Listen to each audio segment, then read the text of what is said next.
Hey guys, welcome back to my YouTube channel. Today I will be reviewing or giving you a real review of this dash cam that I picked up about 6 months ago. I've been using it on a daily basis for the past 6 months, and I'll just give you my input on this camera. So I got this camera. It's called a 70Mi. It's under the production of Xiaomi. It's a Chinese company. They make decent quality products at a cheaper cost. They use pretty decent quality parts, but I'll give you some pluses and minuses about this camera, and if you guys are interested in looking at picking up a camera, hopefully this will help you decide whether or not this is something that you would like to get. So I'm gonna get to it. So this is the box right here. This is what it came in. I ordered this directly from a Xiaomi official store, and it took probably about no more than about 3 weeks to get it in the mail. I live in America, for those of you who are interested. So basically in the box what you get is this dash camera. You will get this baffle plate, which I do not have right now. I misplaced it. You would also get a pry tool and a USB cord to power up your camera. And there is one function here, which is why you see the Go tabs here. What this camera can do is hook up to a GPS module, and it will help you with lane kind of detection. So it will indicate whether a car ahead of you is moving, as well as it will tell you when you are drifting out of your lane.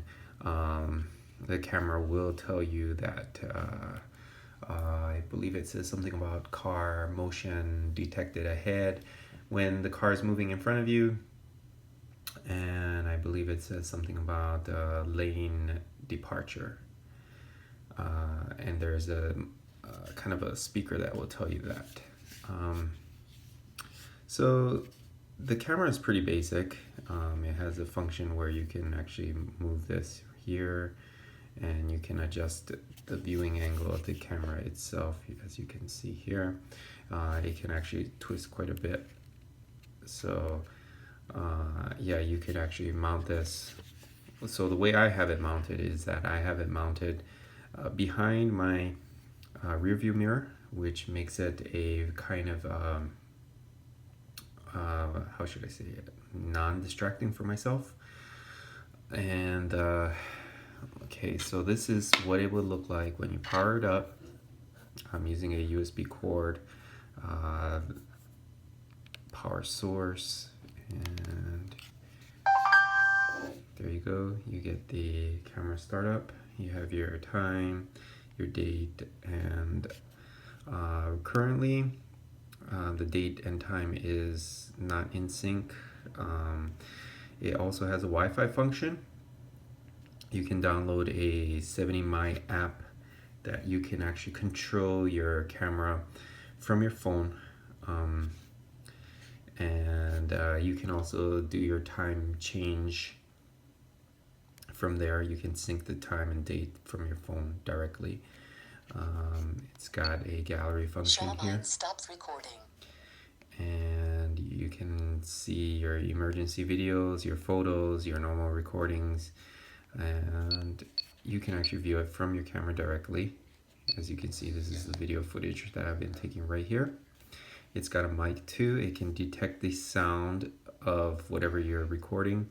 Afterwards, I will be posting up a video which will be separate of what I'm doing here, which you can see. I've taken it today, some videos, and it's today the weather is quite cloudy, so I'm using that as a way to show you guys that under low light conditions that it is pretty clear. It records, I believe, in about 1080 Start maybe. recording emergency video. Oops, sorry guys. And the power function is here. You can actually turn your camera off by holding it down on this large button here. It's also got a parking detection collision kind of thing. So if somebody was to bang your door or bang into your car while it is in the park or while you have it parked, the camera will turn on and is capable of doing emergency recording. It also has a crash detection. It is not exactly perfect, but if you go over like some potholes, it will indicate that it is a crash and it will begin recording an emergency video. But that function could also be a good function if you are in a situation where you are really in an emergency. So I will just go over quickly the pros and cons of this camera. The pros, first of all, it's a very cheap camera. I believe I've got it for about $55 with the GPS module. It was on sale and I thought it was a pretty good deal, so I picked it up. And video quality is pretty good. It uses the same lens that a Sony digital camera will use. So the quality is pretty clear. As you will see later, I'll post it on a separate video and I'll keep a link or like a card in the corner, and then you guys can click it and check it out for yourself. It has a 3-minute record function, but for whatever reason I did an update on the camera. And how you do updates for the camera is you have to get the app, and the app will send like the update file to the camera through your app. So going back to the pros and cons of this camera. So the pros, like I said, the camera is cheap, the video quality is good, it's got pretty good features. Although it's a Chinese company, all the functions are in English and it's quite easy to understand. The interface is quite easy too. It's got the buttons here, you've got a microphone, and you've got all these other settings that you can go over. As you can see, it's on Wi-Fi, collision sensitivity. You can also format your SD card directly from the camera. So basically the interface is quite easy. It's nothing difficult to handle. I think even for a person who's not really good with electronics can really get a hold of the way to manage this camera. So I would recommend this for somebody who doesn't really, or is not really good with electronics. And also I would recommend getting a dash camera if you want to protect your investment. Or how should I say, just protect your car in general, and protect yourself too. Okay, so there are some cons with this camera. The first con is the actual GPS module. The GPS module, it somehow will disconnect by itself. I'm not sure if it's because of the rattling when you're going up and down in the car. I'm not sure, because this tension on this portion here is actually quite loose. So every time you go over a speed bump or something, it'll kind of knock itself out and then it will not work properly. So that is one problem, and that is why I have this thing here. This is a blue tack. It's actually, I'm using it to hold the GPS module in place. I'm not sure if there's any other tricks that you guys have, or if anyone has this camera and has a trick that they can do. Maybe put a double-sided tape here or something, I'm not even sure.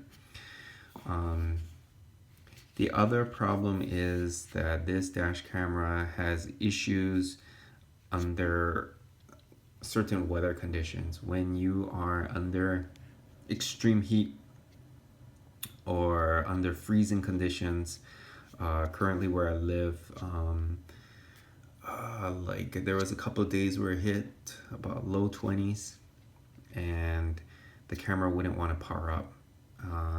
It would just keep flickering, and so once it got to its optimal temperature range, then it started working fine. And like I said, again, when it's under extreme heat, it seems to have some stress on the camera. When I first noticed that the camera was having issues was around 100 degrees Fahrenheit. So If you live in a place that is easily reaching 100 degrees Fahrenheit, that's the outside temperature that the car detected, and only then I had some issues. And like I said, when it reaches in the 20-degree Fahrenheit range, it also had some issues too. So if you're living in conditions of like that kind of range, above and beyond or close to that range, probably this dash camera is not for you. Another thing that I noticed is that lately, I'm not sure if it's because I exposed this camera to those temperatures, it keeps like losing the memory of the time. So the camera itself has a little bit of a battery backup within itself, so it can record a bit after it has been unplugged from the USB port, although you have to charge it for a while. So like I said, I'm not sure what's going on lately. Like I said, I've been using it for about 6 months now, and it's only started occurring when the winter season came. Prior to that, it was working fine, and yeah, other than that, I can't really say that there's any cons. It's very lightweight, and right now, currently, I have a 64 gigabyte SD card in here, and it's a very easy install. It runs off of the USB cord. Like I said, if you want it hardwired into your car, you could probably do it with like one of those fuse connectors and find a place where you could power it up directly from your car into the camera. And then you could always have your 24-hour parking monitoring going on. So anyways, like I said, this camera, if I had to rate it out of 1 to 10, I'd probably give it about a 7, just because of the issues that I've been having. If you do buy this camera, I do not recommend getting the GPS module because of all the issues that I had. I know this camera has been updated this year. I'm not sure if it got any better with this portion, but I believe the GPS module cost about an extra $10-15. I think you should just save your money on that. Just stick with just the camera and use the backing plate.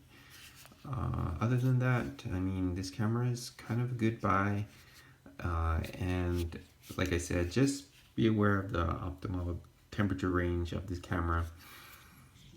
And yeah, as long as you're within that kind of range, this is a camera that you can definitely pick up.